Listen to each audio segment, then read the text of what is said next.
Welcome to my channel GIC. Subscribe for daily IELTS listening test. Now turn to Section 1. Section 1.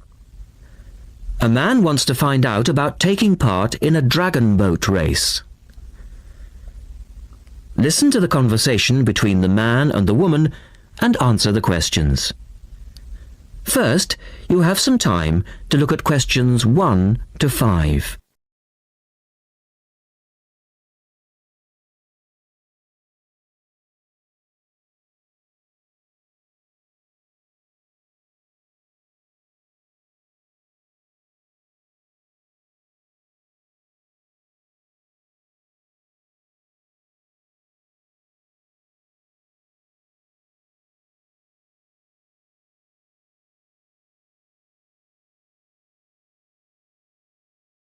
Now we shall begin. You should answer the questions as you listen, because you will not hear the recording a second time. Listen carefully and answer questions 1 to 5. Scope Charity Office, how can I help you? Oh, hello. I'm ringing about the dragon boat race that you're asking people to take part in. Oh, yes. We still need a few more teams. Are you interested in joining the race? Yes, we want to enter a team, but we don't know anything about it. Could I ask you for some more information first? Of course. I don't even know when it's being held. It's taking place on the 2nd of July. Is that a Saturday? No, it's a Sunday. It's a much more popular day and more people can take part then. Right. And where's it being held? At the Brighton Marina. Oh, I'm an overseas student. Could you spell that for me? Yes, it's Brighton Marina. That's Marina. Do you know where it is? I'm not sure. It's a couple of miles past the Palace Pier. Oh, yes, I know it. You take a right turning off the coast road, or you can cycle along the seafront. That's good. What time does the race start? Well, the first heats begin at 10 a.m, but you need to register half an hour before that, at 9:30, and we really recommend that you aim to be there by 9. It's a good idea to arrange a meeting place for your team. Right. And the race is to help raise money for charity? It is. We're asking every team member to try and raise £35 by getting friends and or relatives to sponsor them. Every crew member will receive a free tournament t-shirt if your team manages to raise £1,000 or more. Oh, that's quite good. Also, we're holding a raffle. Every crew member who takes part in the race this season will be entered into a free prize draw. Oh, what's the prize? It's pretty good. It's a holiday in Hong Kong. Sounds great.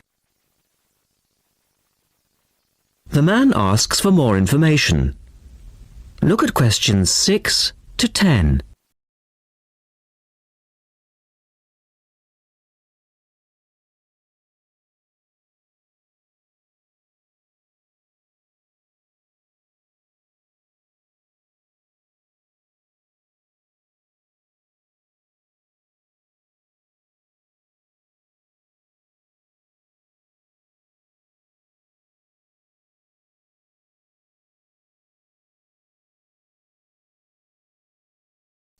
Now listen to their conversation and answer questions 6 to 10. Is there anything else you need to know? Could you just tell me a little bit more about the teams? Well, you need to have a crew of 20 people for your dragon boat, and you then need to agree on who's going to be the team captain. That will probably be you. Fine. I've got a group of 20 people who are interested. Do all the team members have to be a certain age? Well, there's no age limit as such, but if you have a team member who's under 18, then they have to get their parents' permission to take part. Yes, that makes sense. It isn't dangerous, but we do have boats that turn over in the water, and for that reason we need to insist that everyone wears a life jacket as well. And you can hire life jackets from us when your team arrives. What do you advise people to wear? Well, most people wear a t-shirt, shorts and trainers. I certainly wouldn't recommend that you wear jeans or boots. In fact, it's a very good idea to bring some spare clothes. Okay. It can get quite cold and wet if the weather's bad, and there's quite a bit of hanging around, especially if you qualify for the semi-finals or the final. I see what you mean. Have you got a name for your team? Oh, not yet, no. Well, you need to decide on one and then put it on the entrance form, which I'll send you. Oh, okay. So, if you'd like to give me your address, I'll be happy to send details first class. That is the end of section 1. You now have half a minute to check your answer. Now turns to part 2. Part 2. A man wants to place an order by telephone for some office stationery. Listen to the conversation between the woman and the man and answer the questions. First, you have some time to look at questions 11 to 16.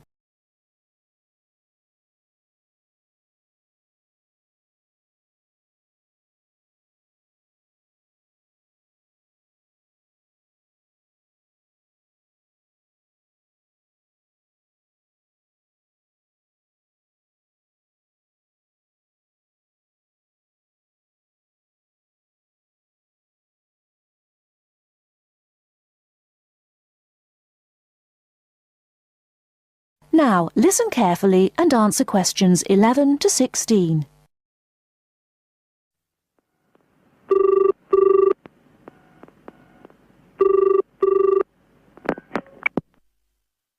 Thank you for calling Millennium Office Supplies. If you would like to place an order, please press 1. Your call has been placed in a queue. A customer service operator will be with you shortly.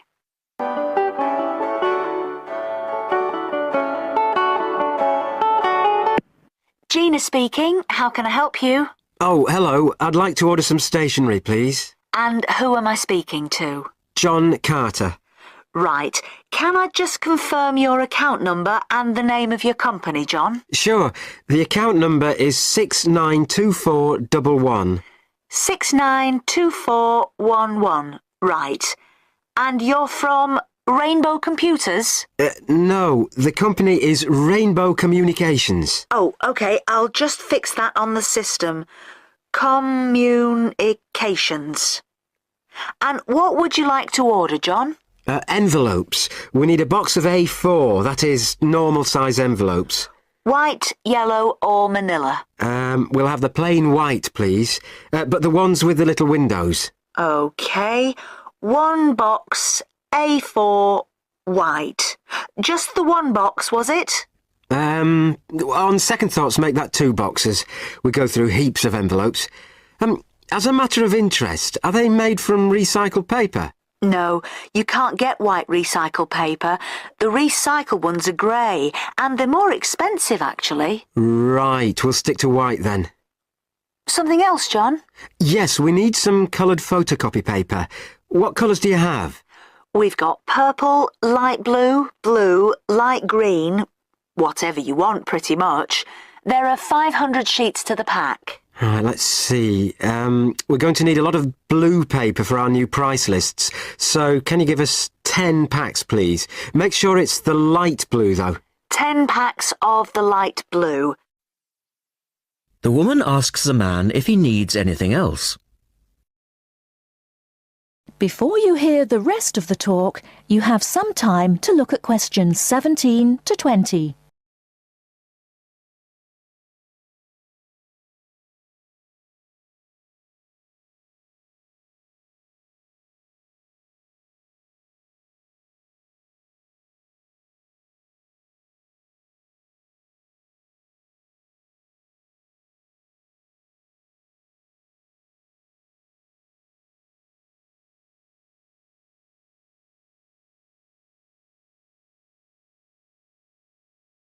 Now listen and answer questions 17 to 20.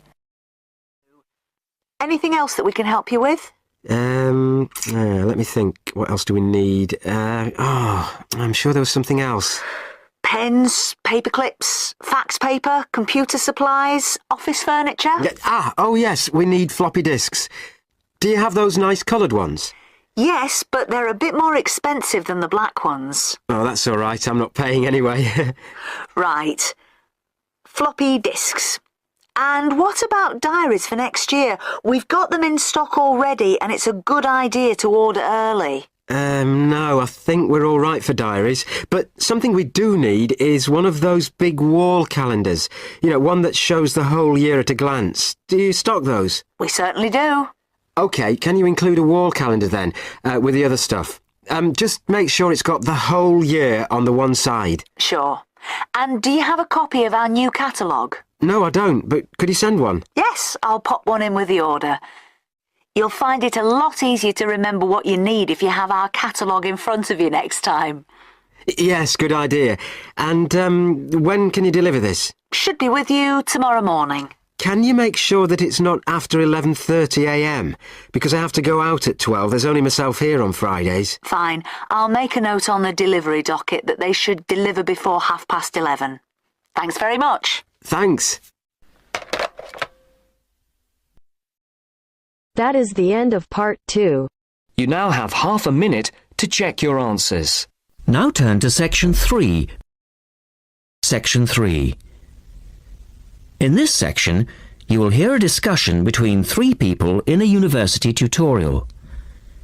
In the first part of the discussion, they're talking about city traffic and the motor car. First, look at questions 21 to 24.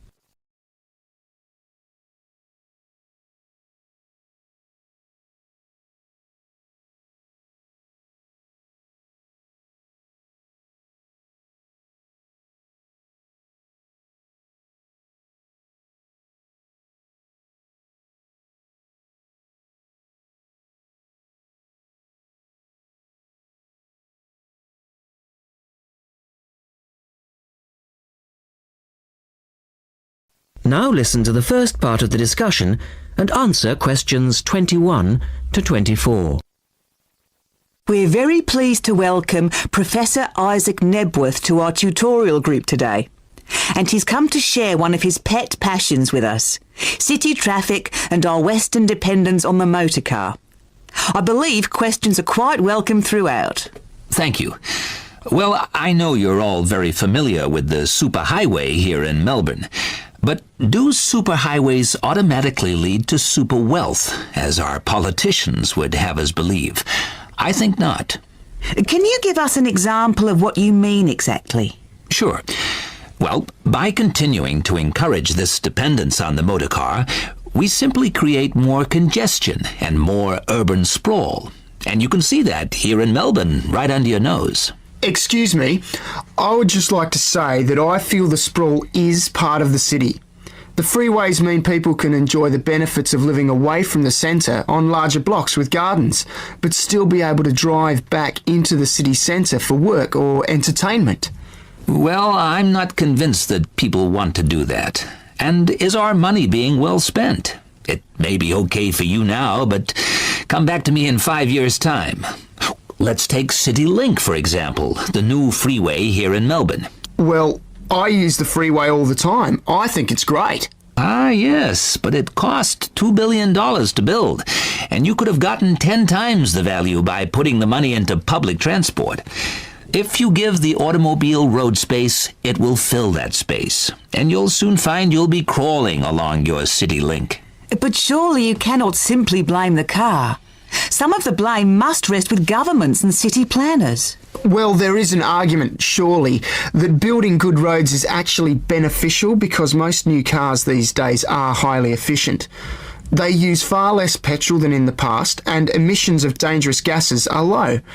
Old, congested roads, on the other hand, encourage traffic to move slowly, and it's the stationary cars that cause the pollution and smog, whereas good roads increase traffic speeds and thus the amount of time cars are actually on the roads. Well, this is the old argument put forward by the road lobby, but for me it's clear-cut. Roads equal cars, which equal smog. public transport is the way to go. In the second part of the discussion, the professor talks about public transport in different cities. Look at questions 25 to 30 first.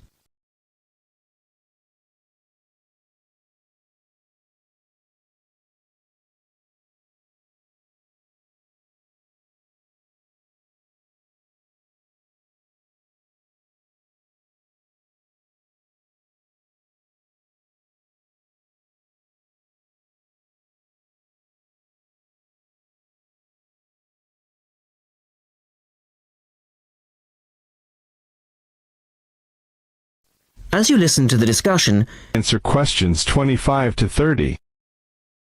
Now, on that topic of public transport, I read somewhere recently that Australia isn't doing too badly in the challenge to increase the use of public transport. Better than America, granted. But by comparison with Canada, it's not so good. For instance, if you compare Toronto with the U.S. metropolis of Detroit, only 160 kilometers away, in Detroit, only 1% of passenger travel is by public transport, whereas in Toronto it's 24%, which is considerably better than Sydney, which can only boast 16%. Well, I think it's encouraging that our least car-dependent city is actually our largest city. 16% of trips being taken on public transport in Sydney isn't too bad. But it's a long way behind Europe. Take both London and Paris, for instance, where 30% of all trips taken are on public transport. Well, they do both have an excellent underground system. And Frankfurt comes in higher still at 32%. I understand that they've been very successful in Copenhagen at ridding the city of the car. Can you tell us anything about that experiment? Yes, indeed. Copenhagen is a wonderful example of a city that has learned to live without the motor car. Back in the 1960s, they adopted a number of policies designed to draw people back into the city. For instance, they paid musicians and artists to perform in the streets. They also built cycle lanes, and now 30% of the inhabitants of Copenhagen use a bicycle to go to work. Sydney, by comparison, can only boast 1% of the population cycling to work. It could have something to do with all the hills. Then they banned cars from many parts of the city, and every year 3% of the city parking is removed. And by constantly reducing parking, they've created public spaces and clean air. Really? There are also freely available bicycles, which you can hire for practically nothing. And, of course, they have an excellent public transport system. Well, that's all very well for Copenhagen, but I'd just like to say that some cities are just too large for a decent public transport system to work well, particularly in areas with low population, because if there aren't many people using the service, then they don't schedule enough buses or trains for that route. I accept that there is a vicious circle here, but people do need to support the system. And secondly, the whole process takes so long because usually you have to change. You know, from bus to train, that sort of thing. And that can be quite difficult. Ultimately, it's much easier to jump in your car. And often it turns out to be cheaper. Sure, but cheaper for whom? You or society? We have to work towards the ideal and not give in all the time because things are too difficult. Anyway, let's move on to some of the results of the survey, which I think you'll agree. That is the end of section 3. You now have half a minute to check your answers. Part 4. Part 4. You will hear a talk by a health studies lecturer on anxiety. First, you have some time to look at questions 31 to 40.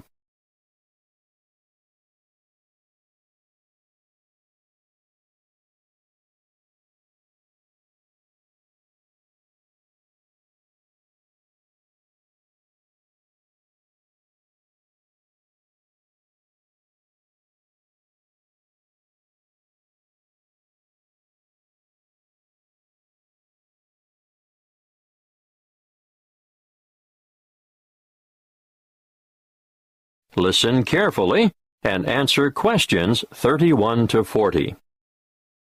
My talk today is on anxiety. Anxiety is something you've all experienced at some time in your life, so you'll know that it's an emotional condition in which feelings of dread, fear, and mental agitation predominate.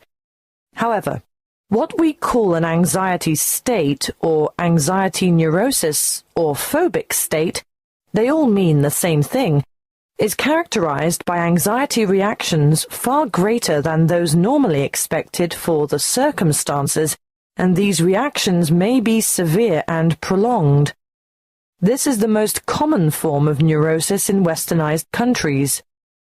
Usually, normal anxiety decreases with repeated exposure to the feared situation, whereas a neurotic anxiety tends to increase.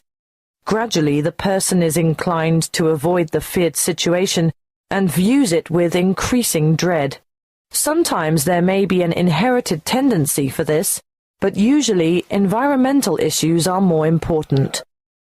The individual may have been a worrier throughout life, and a stressful condition, just before symptoms set in, is common. Often there is a gradual build-up of anxiety, possibly for weeks or months, before the ultimate break occurs.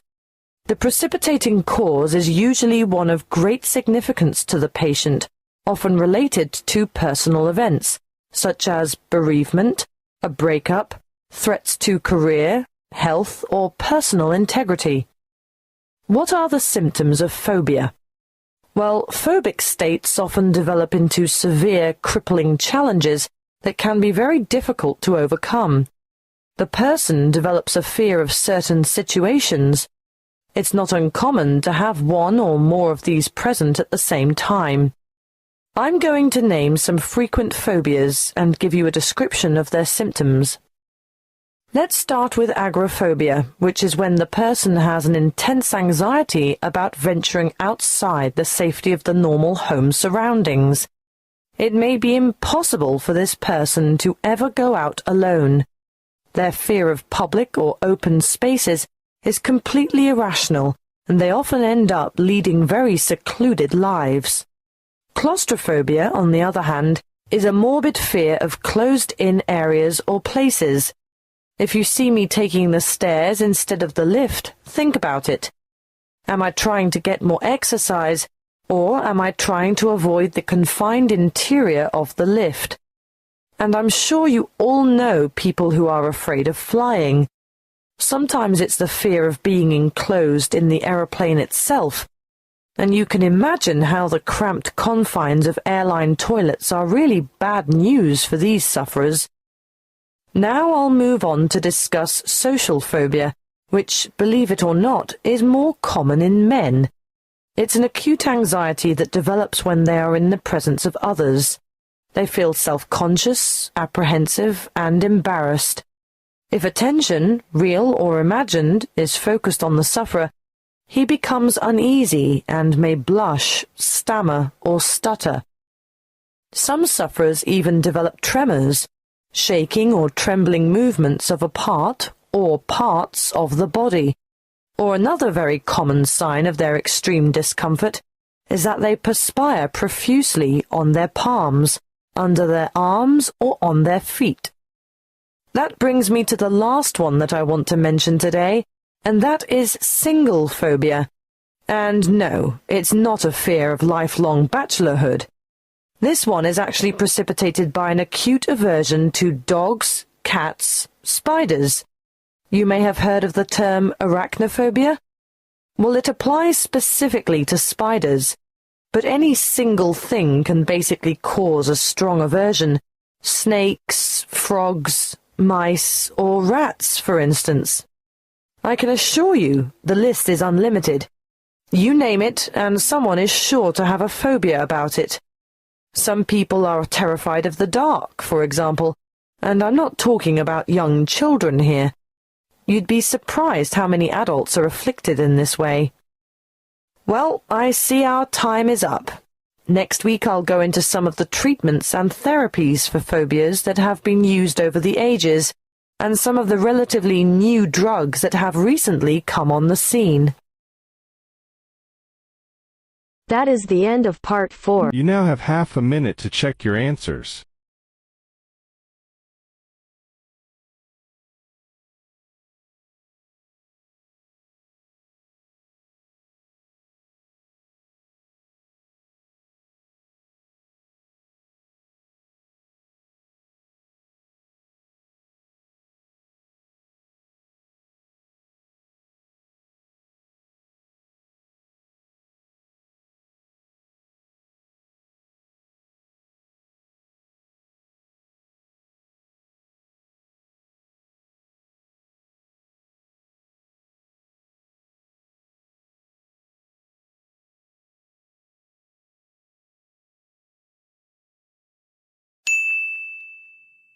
Thanks for watching. Please subscribe my channel.